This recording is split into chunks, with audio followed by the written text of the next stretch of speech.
At least 15 people have been killed after a security point came under attack north of Iraq's capital, Baghdad. Government forces are trying to contain jihadists gaining ground in the country and in neighbouring Syria.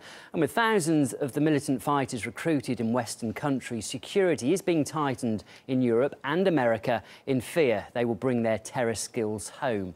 Alexei Yaroshevsky investigates. As ISIS continues its bloody rampage in Iraq, a quick look at the social media reveals that people from the West are more involved than you would imagine. A man claiming to be Nasser Muthan, a 20-year-old British national, posted a photo of what seems to be 15 homemade bombs. It was accompanied by a tweet, "So the UK is afraid I'll come back with the skills I have gained." The same man appears in a video with several others calling on brothers in the West to join their cause.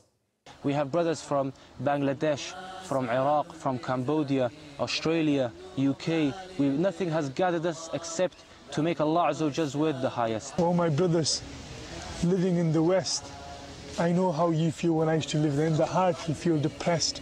It reaches out to sisters too. In the United States, in April, a 19-year-old nurse was detained at Denver International Airport. She was allegedly on her way to Syria to marry an ISIS fighter and join the extremist organization to, as reported, assist them in any manner. Her Facebook page suggested that her profession was a slave of Allah. This latest recruitment in Western countries, experts say, is unprecedented. German intelligence claimed that more than 2,000 Europeans have joined the jihad in Syria and Iraq, including at least 320 Germans. American reporter Richard Engel, who was kidnapped and released in Syria 2 years ago, says that up to 70 Americans are also involved. And with jihadists openly saying they could bring their terror skills home, Europe and the United States have reason to be on high alert. A recent shooting at the Brussels Jewish Museum is an ample example of jihad may be on its way to Europe. Investigators claim the gunman joined ISIS in January. And the recent tightening of security for US-bound flights suggests Washington is becoming aware that ISIS terrorism is no longer a story from somewhere overseas. It is real and could soon be leaving trails of destruction in its own backyard.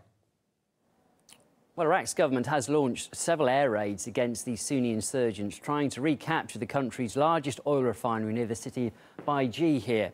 The group has also seized control of another lucrative oil fields across Iraq's border in Syria. And as the jihadists take hold of more reserves, fears grow that more external support will flow into their hands. We should not rule out the possibility that these religious extremists can get this oil to the market and receive funding in return. ISIS is very well funded. They were able to loot a bank and apparently ran away with tens of millions of dollars.